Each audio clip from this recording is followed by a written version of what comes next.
dalam hal ini sebagai klien kami memang melakukan klarifikasi ke media bahwa sampai dengan saat ini klien kami itu statusnya sebagai terlapor.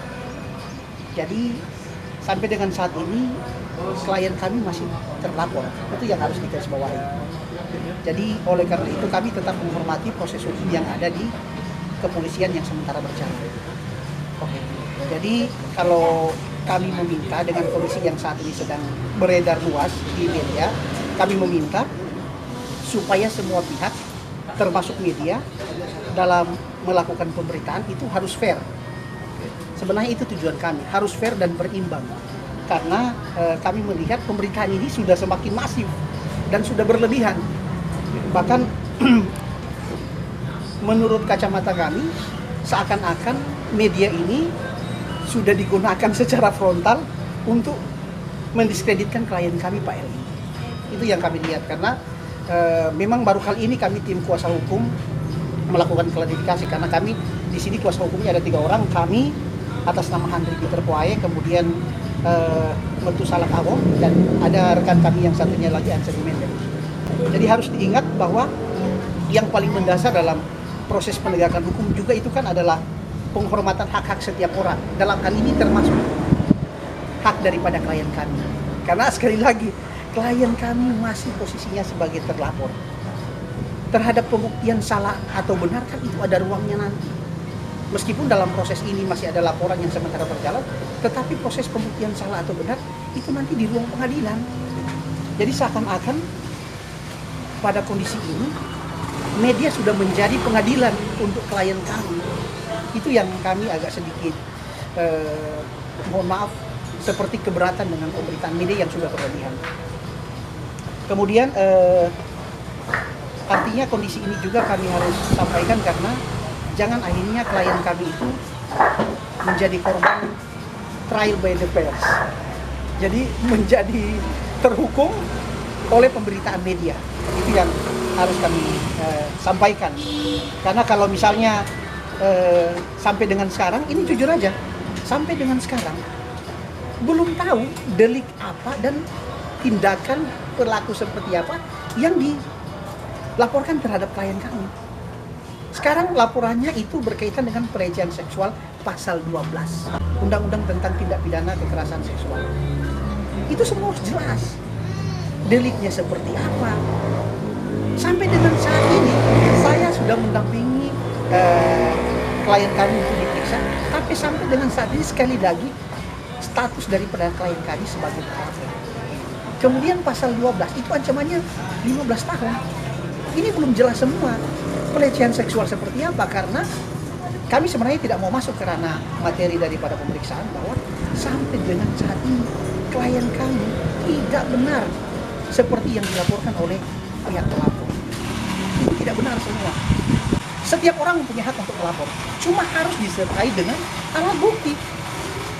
Jadi sampai sekarang itu yang diajukan kami dari kemarin yang diajukan oleh pihak daripada pelapor kan itu bukti screenshot ya silakan diperiksa, diverifikasi, kami nggak keberatan.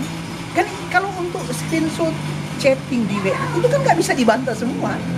Silakan aja dinilai secara melalui prosedur yang ada. Nggak apa-apa, kami nggak keberatan. Cuma dalam posisi ini memang kadangkala proses pemberitaan itu memang sudah terlalu frontal nih. Sejak dari proses pelaporan pertama sampai dengan sekarang itu sangat-sangat masif pemberitaan media.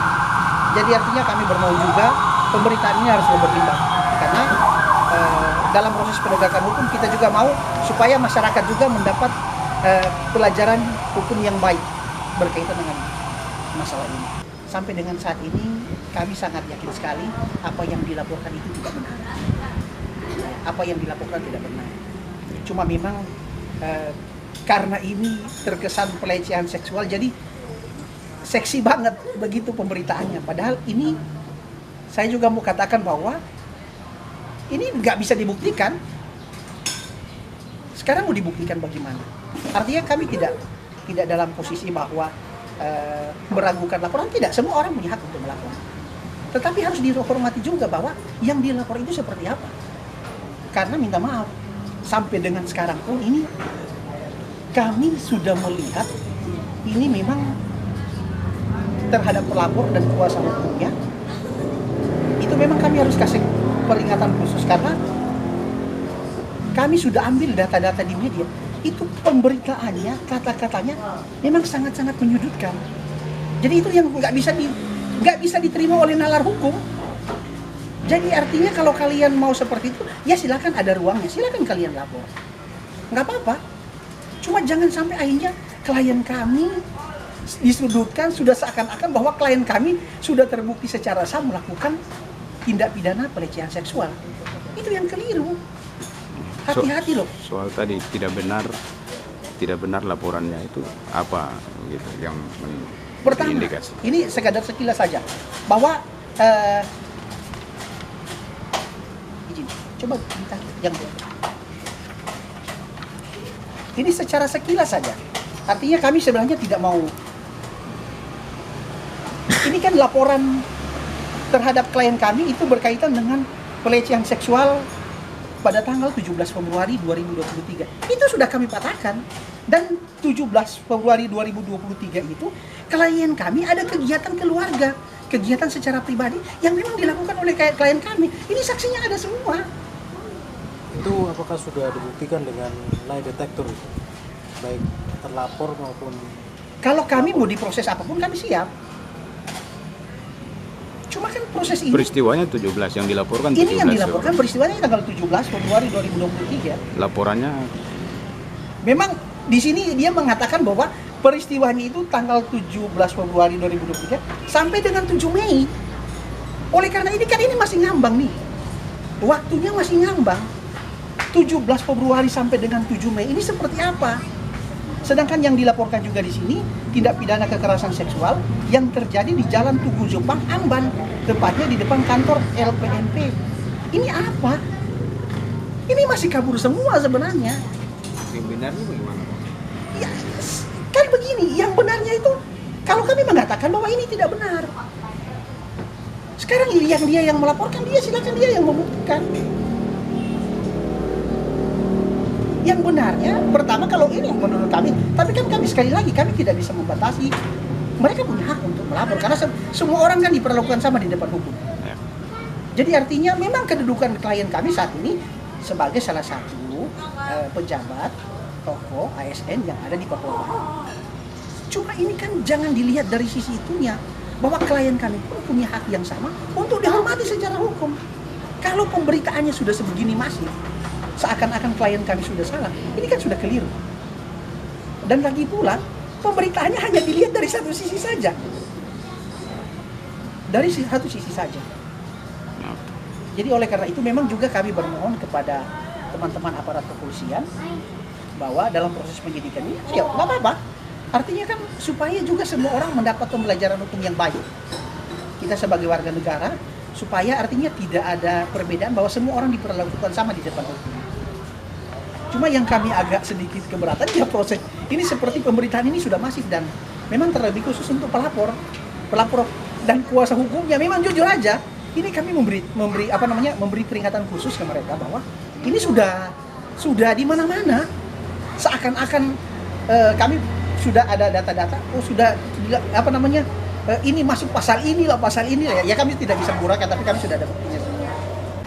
Ini sebenarnya agak janggal juga sih. Artinya kami juga tidak mau berprasangka, cuma kami berpikir dari sisi pelapor tahulah.